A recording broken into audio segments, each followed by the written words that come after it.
Kari Lake making her announcement that she, in fact, is running for the U.S. Senate out in Arizona for 2024. This is the seat currently held by Kristen Sinema. She already is the support of former President Donald Trump. Obviously, she was in that very close gubernatorial election last time. And look, Arizona is going to be as important a state as any state in this upcoming presidential election. It just is. Anyway, here is her telling the crowd why she is running for the U.S. Senate from Arizona. I'm running for every young American who wants to buy a home, start a family, and live the American dream. And I'm in this for every Arizonan who wants their voice to be heard and their vote to be counted. I guess what I'm trying to tell you tonight is I am in this for us. I'm in this for us, Arizona. And when you elect me to the United States Senate, you are electing a mama bear on a mission to protect not just my kiddos, not just my babies. I want to protect Arizona, and I want to protect the United States of America. I promise I will make you proud.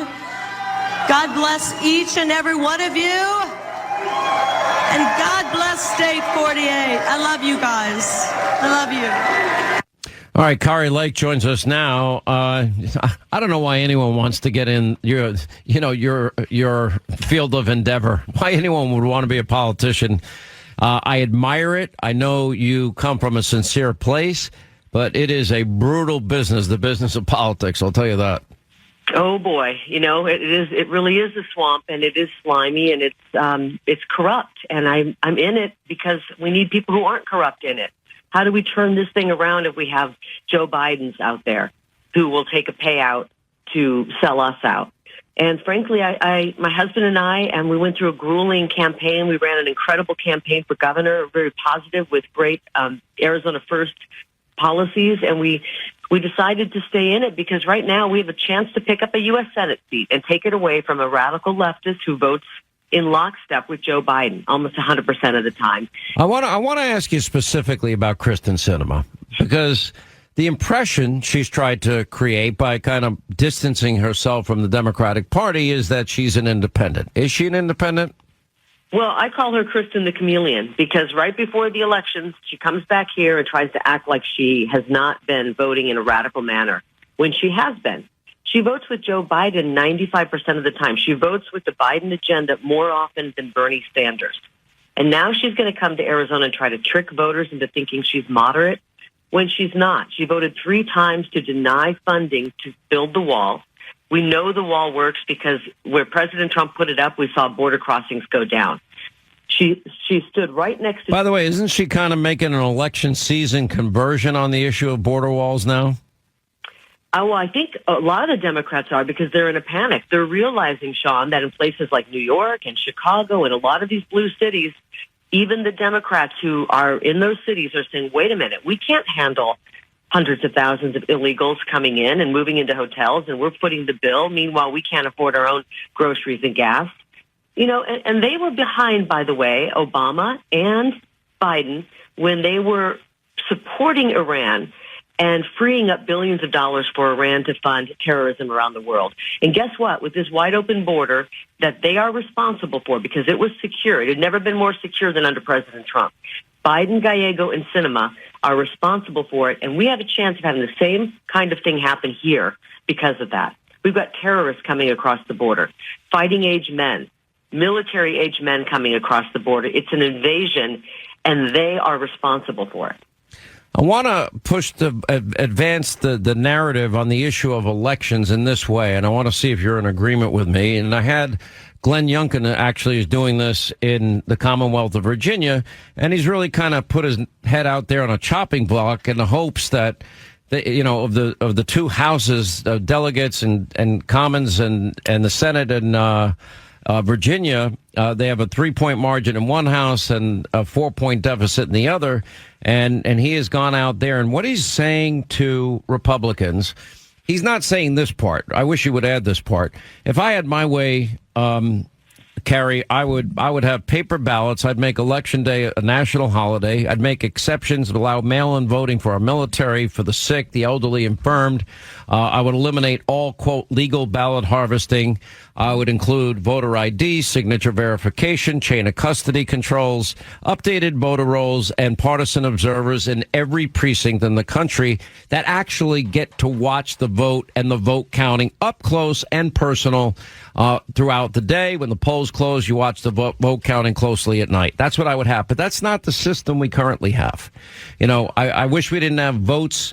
You know, before we even have presidential debates finished, you know, we're still having people voting early, which to me is insane. But that's the system we have. So in lieu of that, I noticed that my conservative brethren and, you know, friends in the Republican Party, I'm a registered conservative, that there has been this reluctance and resistance to early voting and voting by mail. There has been this reluctance and resistance in terms of legal ballot harvesting. Many states, I know you're aware of this, many are not, allow legal ballot harvesting, which basically is defined as allowing somebody else to hand in your ballot. That lends itself to integrity issues left and right, as far as I'm concerned, and takes away confidence in the results, especially in close elections. But I would like to see Republicans embrace what the system is. Because you can't start out Election Day down hundreds of thousands of votes and expect to catch up. And I think it's a big problem. And it's hard. I have found it hard to convince some conservatives that they better adopt the system we have and work with the system we have and then win elections, and then you can change the laws. But it's not going to happen the other way around. That's not the way it's going to work. Am I wrong? Well, no, first of all, I agree with what you first said. You know, Election Day, paper ballot, all of that, it makes sense. And this is not a Democrat or Republican issue. It truly is an American issue. Our founding fathers fought to free us from the original globalist, King George, so that we could choose our representation. And now we have elections that last a month. They count for 2 weeks. It's a mess, and I'd like to see it turned around. And I'm never going to apologize for wanting to see it turned around so that all Americans have faith in the system. I've always said vote however you're comfortable voting. Some people want to vote with the mail-in ballot. You know, I'm more comfortable voting on Election Day because I know I would never put $500 cash in an envelope and mail it. And I look at my vote as worth more than $500. I don't trust that type of voting, but if people want to vote that way, this is the system that we're in, and by all means vote however you're comfortable. But we have to get out and vote. We have to register more people to vote and make sure you get the mail-in ballot in if that's how you're voting. And then when we win, we can fix the system to make sure that all Americans feel comfortable. I mean, I'm already hearing the Democrats say the next election is going to be rigged. You know, they call me an election denier, but now it sounds like they're setting up to be the election denier in the next election. This is not an impossible problem to fix, and we can do it. And I really hope. But that's not going to happen before November 2024. It's just not. And I know people are less resistant maybe in Arizona, but yeah, conservatives, Republicans, they've been more resistant than Democrats. They've been, you know, I don't see the ballot harvesting efforts of Democrats, legal harvesting, and that Democrats are involved in. And Republicans better get in that game. And I just feel very strongly, you know, it's sort of like you go and you fight in a war. You can't fight a war with an army that you wish you had. You got to fight an army with the war you got, with the army you got. So I kind of see it that way, and I just wanted to see if you were in agreement with that. Well, but Sean, I would say this. I think things are so bad right now in our country and in our world. And sadly, I think they're going to get worse. I mean, we're not safe right now in our own country. Who knows who's come over that border? We know terrorists have. And I think as things get worse, people are going to show up and vote in droves in such massive numbers that if they vote by mail or in person, we're going to have a victory in 24 because Americans can't take what's happening. We can't take the inflation. You know, Arizona is dealing with it the worst. Phoenix, Arizona has been hit hardest with Bidenflation. And these policies aren't working for real people, real Americans. And as I was saying last night, the gas pump, when we go to fill our car, it doesn't ask if you're a Democrat or Republican. We're all suffering with high gas prices. The inflation rate, there's not one for Republicans, one for Democrats. This Democrat policy that Joe Biden is pushing is not working for America. It's hurting our families. It's hurting our businesses. It's making us less safe. And we can't have people in the Senate who are rubber stamping that. And that's exactly what Gallego has been doing. Ruben Gallego, he's a Marxist. He's truly a radical. And Kirsten Sinema, they have been rubber stamping these policies which are killing our country. I'm jumping in this, not because I like politics. I really don't.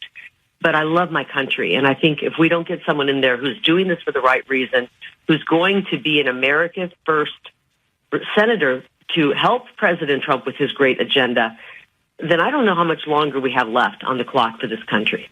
Well, I share your concern about the state of the country. I'm really saddened to see so many Americans suffering needlessly. It saddens me that 99% of what will be 8 million in 3 years illegal immigrants have been allowed to stay in this country without any vetting. You know, we see what happened in Israel, this horrible attack by Hamas.